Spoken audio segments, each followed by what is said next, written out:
Il faut toujours faire l'effort de démarrer sa journée avec un petit déjeuner. Si vous voulez être vraiment productif, entre 7h et 8h, petit déjeuner. C'est pas évident d'apprêter le petit déjeuner le matin, de prendre avant d'aller au boulot. Mais quand vous apprêtez votre petit déjeuner la veille, vous avez la possibilité de le prendre le matin avant de sortir de la maison. Et les 3 repas principaux sont importants également. Déjeuner, dîner. Quand vous planifiez ce que vous allez manger lundi, mardi, mercredi, ainsi de suite, vous aurez la facilité à pouvoir les respecter.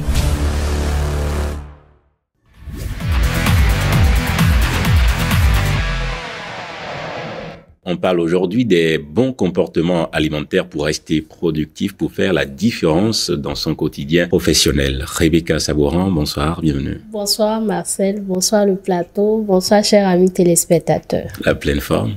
Oui. Dites-nous, que recommandez-vous à ceux qui nous suivent pour booster leur quotidien professionnel au bureau avec des bons comportements alimentaires? Ok, merci. Première recommandation, c'est mon vocabulaire quotidien. Il faut toujours faire l'effort de démarrer sa journée avec un petit déjeuner. Entre 7h et 8h. D'accord. Après cette période-là, ce n'est plus un petit déjeuner? 9h, 10h. 9h, c'est trop parti pour un petit déjeuner.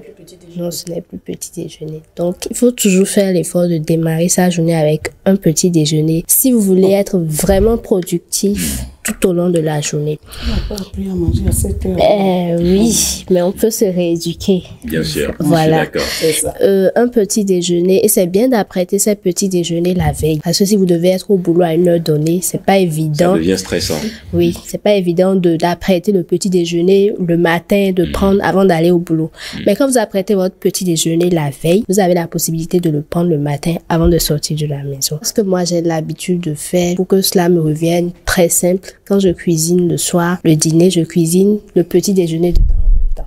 Donc le matin, il suffit juste de chauffer et je mange. Si je ne démarre pas ma journée avec un petit déjeuner, tellement j'ai pris l'habitude que je me retrouve pas bien. Donc très important, le petit déjeuner, et les 3 repas principaux sont importants également. Déjeuner, dîner. Il faut également prévoir des collations au cours de la journée. Une collation à 10h, une collation à 16h. Les collations vous aident à contrôler un peu votre appétit, mieux booster votre organisme. Les collations, c'est pas des choses compliquées. Un petit pot de yaourt, une pomme moyenne, une banane, des fruits en quelque sorte. Voilà, il faut toujours prévoir des collations. Pour mieux s'organiser, c'est bien de planifier. Quand vous planifiez toutes ces choses, quand vous planifiez ce que vous allez manger lundi, mardi, mercredi, ainsi de suite, vous aurez la facilité à pouvoir les respecter. Donc, c'est bien de planifier. Une planification est très importante. L'autre chose qu'il faut faire pour bien manger tout au long de la journée, je veux qu'aujourd'hui nous retenons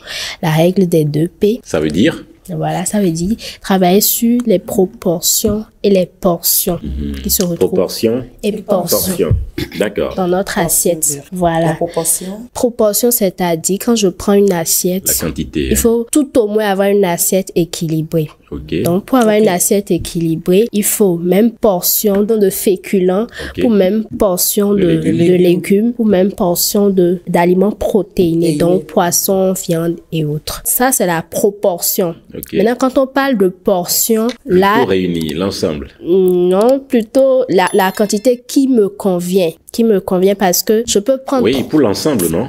Oui, je peux prendre 3 bols de riz, 3 bols de légumes, 3 portions d'aliments protéinés au moment où quelqu'un d'autre prend un bol de riz, un bol de légumes, une portion d'aliments protéinés. C'est pas les mêmes portions qu'ils ont pris, mais la même proportion. Et les portions varient d'un individu à un autre. Forcément. Donc, il faut travailler sur les proportions. Les proportions, c'est qu'il faut miser sur des assiettes équilibrées. Donc, les portions maintenant, des portions qui vous conviennent. Pour avoir des portions qui vous conviennent, il faut prendre l'habitude de se concentrer sur son assiette quand on mange. J'ai l'habitude de dire que manger, c'est un plaisir. Et quand vous mangez, faites l'effort de vous concentrer sur votre assiette parce que chaque organisme a sa manière de dire ça suffit. Et quand vous n'êtes pas concentré, quand l'organisme émet les signaux de satiété, vous n'allez pas vous rendre compte et vous exagérez très facilement. Donc, pour bien travailler sur les portions, il faut éviter de se priver d'abord parce que quand vous vous privez, après vous allez manger plus qu'il n'en faut. Et en dehors de ça, il faut se concentrer sur son assiette, avoir des moments de qualité avec votre alimentation, éprouver tout le plaisir qu'il faut. Et dès que l'organisme émet les signaux de satiété, vous allez facilement vous rendre compte. N'est-ce pas? Existe-t-il des aliments spécifiques qui favorisent la concentration et l'énergie aussi tout au long de la journée? Là, on s'adresse à ceux qui travaillent, les gens qui se retrouvent au bureau. Oui, bien sûr. Déjà, d'abord, c'est le mode de vie quotidien. Donc, il faut éviter de se priver. Comme j'ai l'habitude de dire, l'alimentation, c'est un ensemble de tout. Maintenant, des aliments spécifiques, oui. Les légumes, par exemple, les fruits, le yaourt même. Le yaourt, parce que le yaourt contient une bactérie qui fait du bien à la flore intestinale. Et quand votre flore intestinale est bien renforcée, tout ce que vous mangez passe par là. Quand la flore intestinale est bien renforcée, vous résistez mieux. Donc, les fruits, il faut miser sur les fruits. Il faut faire l'effort de ne pas passer une journée sans manger des fruits. Il y en a, ils font une semaine sans goûter à un fruit, c'est pas bien. Donnez-vous le défi, au moins par jour, je dois goûter à un fruit. Tout au moins, normalement, il faut prendre 2 portions de fruits par jour, mais tout au moins goûter à un fruit tout au long de la journée et arrangez pour vous pour toujours avoir des légumes dans vos assiettes. C'est très important. Voilà, c'est quand on n'adopte pas un bon mode de vie, qu'on se sent souvent fatigué, qu'on veut travailler, qu'on s'en va chercher maintenant ces genres de choses.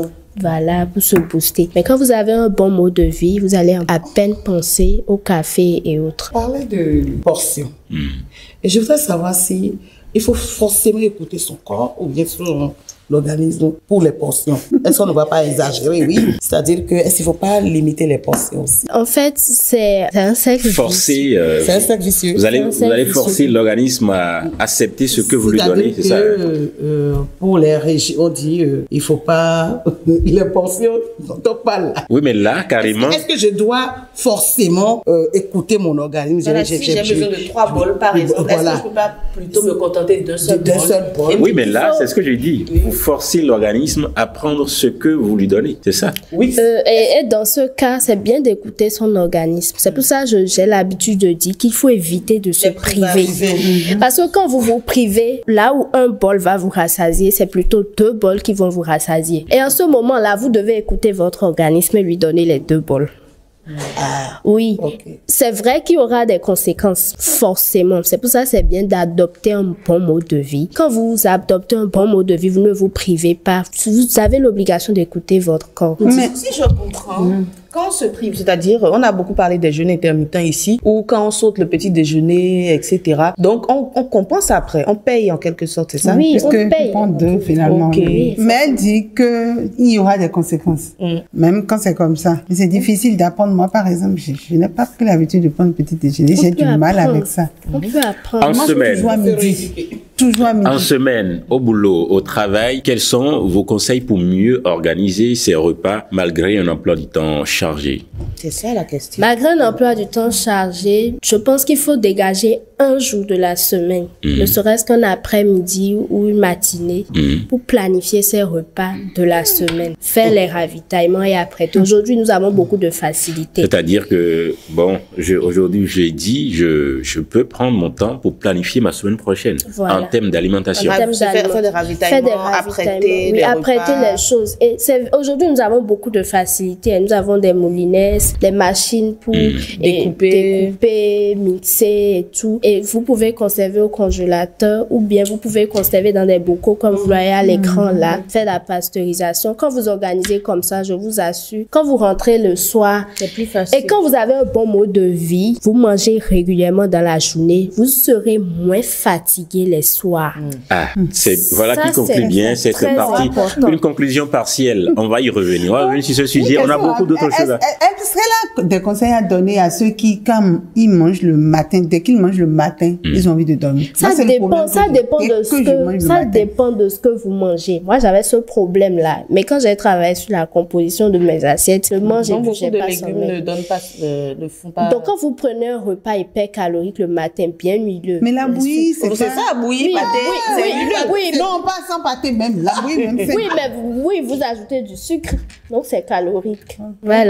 Voilà. On va y revenir, comme je le disais. Oui, Non, je- Est-il bon, oui ou non, est-il bon d'adopter un régime détox après les fêtes? Parce que souvent, après les fêtes ou de retour des congés, on prend forcément, ou bien souvent, des kilos en plus. Est-il bon d'adopter un régime détox? Oui ou non? Et on passe à la prochaine rubrique. On va y revenir. Non, on va y revenir. Oui. Non, non, non. On va y revenir. D'accord. On va y revenir.